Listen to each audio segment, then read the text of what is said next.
Kei, astagfirullah, Mas, pekik Senja, salah. Tidak sebetulnya, mereka masih sah suami istri, akan tetapi keadaan Kei yang tidak mengingatnya, seakan-akan kelakuan mereka adalah salah. Maaf Senja, Kei pun akhirnya duduk, ia nampak merasa bersalah. Senja diam, ia meremas kasar rok katun yang menutupi seluruh kakinya. Ya Rab, ampuni hamba dan Mas Kei. Apakah ini salah? Tidak kan, aku takut tidak sanggup ya Rab dalam menahan rindu ini, dalam menghadapi rasa cinta ini, tolong kami, doa Senja di dalam hati. Senja, jangan pegang, pekik Senja, aku tidak memegangmu, bahkan hanya menyentuh pun tidak, balas Kei terdengar polos. Ah, maaf, maksudnya, Mas jangan menyentuhku lagi seperti tadi, ucap Senja. Aduh Senja, apa coba, lanjutnya di dalam hati. Baik, maafkan atas kelancanganku tadi, ucap Kei dengan tatapan permohonan. Senja hanya mengangguk. Di sudut lain, Sabrina baru saja masuk ke ruangan tersebut. Mas, ini minumannya, ujar Sabrina. Oh iya dek, letakkan saja di situ, tunjuk Kei ke arah meja. Sabrina yang menyadari sedang terjadi ketegangan di antara Kei dan Senja. Ia segera pamit dari tempat itu dan kembali ke tepi kolam untuk mempelajari bahan kuliahnya. Seandainya bukan aku, apakah Mas Kei akan melakukan hal yang sama? Tanya Senja tiba-tiba, cemburu itu yang Senja rasakan. Jika saja perempuan lain yang jatuh di atas tubuh Kei seperti tadi. Apakah Kei juga akan mencoba mencium perempuan itu? Senja, sudah kukatakan dari awal, bahwa ada rasa kedekatan yang aku sendiri tidak paham saat aku berdekatan denganmu. Jujur, aku memang kerap kali menyebutkan nama Kiana, akan tetapi, hatiku, tubuhku hanya merespon padamu. Jadi, mana mungkin aku melakukan hal yang sama pada perempuan lain, kamu pikir aku pria murahan apa, tegas Kei sedikit kesal.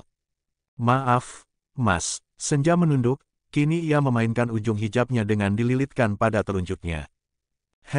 Sudahlah. Kei berdiri dan berjalan mendekati Senja, lalu duduk di sebelah Senja menghadap ke arah kolam renang. Bahkan Sabrina yang sedang sibuk dengan buku-bukunya pun terlihat dari dalam melalui dinding kaca yang luas. Senja masih diam, wangi tubuh Kei yang menusuk indera penciumannya, begitu ia nikmati, maka dari itu ia menguatkan hati dengan tak henti melafalkan lantunan zikrullah di dalam hati yang dilafal berulang kali. Hasbunallah wa ni'mal wakil ni'mal maula wa ni'man nasir. Artinya, cukuplah Allah sebagai penolong kami, dan Allah adalah sebaik-baik pelindung. Bukan tanpa alasan Senja memilih zikir ini di saat berdekatan dengan Kei. Menurut beberapa ulama, zikir ini cocok diamalkan sebagai penentram hati ketika seseorang sedang gundah gulana, diliputi suka duka dan cobaan silih berganti serta ketika berhadapan dengan kesulitan dan ancaman. Bagi Senja, zikir ini adalah sebagai penguat hati, membentengi diri dari tindakan yang akan merugikannya. Bisa saja Senja mengatakan bahwa Kei suaminya, terlepas nantinya Kei akan sakit kepala atau tidak yang penting Senja lega. Namun, ia tidak mau egois, ini takdir yang harus ia terima dengan ikhlas. Karena Senja yakin, Kei akan kembali mengingatnya. Cinta yang suci, terlebih berlandaskan asma Allah dan jika pergi, maka ia akan menemukan jalan pulang dan tidak akan tersesat jauh. Niscaya akan kembali pada pemiliknya semula dengan sendirinya, itu kata Senja, kepada siapapun yang menyarankan agar ia jujur mengenai statusnya dengan Kei. Senja, semua ini, tidak asing bagiku. Instingku yang mengatakan itu. Hanya saja mungkin aku lupa, aku mohon. Katakan dengan jujur, takdir apa yang telah terjadi di antara kita dan aku melupakannya. Tanya Kei. Senja tentu saja amat terkejut dengan pertanyaan Kei. Astagfirullahalazim, ucap Senja pelan. Kei membuka mulutnya, ia hendak bicara kembali. Akan tetapi, belum Senja menjelaskan apapun dan bahkan Kei belum selesai bicara, salah satu perut mereka berkhianat. Kriuk, kriuk, kruakek, anggap bunyi perut lapar. Senja menahan tawa dengan membekap mulutnya. Yang awalnya tegang kini malah terdengar lucu. Perut Kei mengkhianati bibir manisnya yang hendak bicara. Kamu belum makan? Tanya Kei, belum menyadari jika itu perutnya yang berbunyi. Aku sudah makan kok, sarapan tepatnya, jawab Senja, masih dengan menahan tawa. Perutnya yang berbunyi karena lapar, Kei malah menuding Senja yang lapar. Momen yang kurang menguntungkan untuk Kei, akan tetapi sangat menguntungkan untuk Senja. Karena ia bisa sedikit lega, dengan tidak harus menjawab pertanyaan Kei. Jadi, maksudnya, tanya Kei kembali, hihi. Mas Kei yang lapar, ujar Senja dengan mengikik. Jika dipikir, Posisi mereka saat ini seperti dua sejoli sedang pacaran dan saling gengsi, si laki-laki menghadap ke arah kolam dan perempuan menghadap ke arah televisi. Posisi tubuh mereka seperti saling membelakangi akan tetapi bersejajar, bahkan wangi dari masing-masing mereka pun saling masuk ke dalam indera penciuman mereka dan menimbulkan getaran aneh dengan bunga-bunga bermekaran di dalamnya. Ahahaha, masa sih perutku, ucap Kay dengan tawa kikuk. Namun, terdengar menggemaskan. Iya itu suara perut Mas Kay, ucap Senja lagi. Suara perut kamu deh, sangkal Kay dengan mengekeh, akhirnya Kay tahu itu suara perutnya, akan tetapi ia bermaksud menggoda Senja. Ih Mas Kay, itu suara dari dalam perut kamu, bantah Senja dengan wajah yang merona karena malu. Lalu ia memukul pelan bahu Kay dengan bantal sofa yang berada di dekatnya. Ahahaha, iya deh iya. Kay malah tertawa seperti biasanya. Tawa renyah yang membuat Senja berkali jatuh cinta di dalam hati. Iya kan, Mas Kay belum makan, tanya Senja pada akhirnya.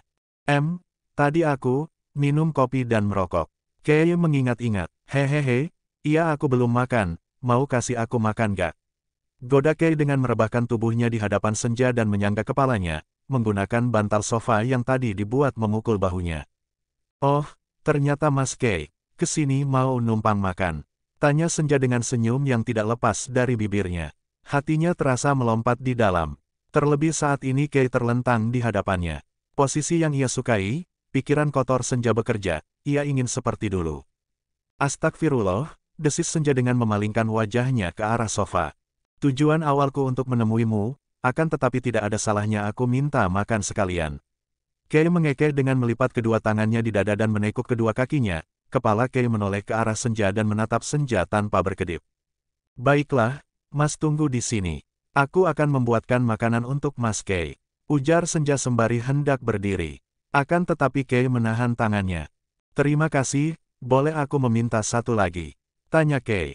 Apa itu Mas? Ikut aku pulang ke rumah Mami, mau kan?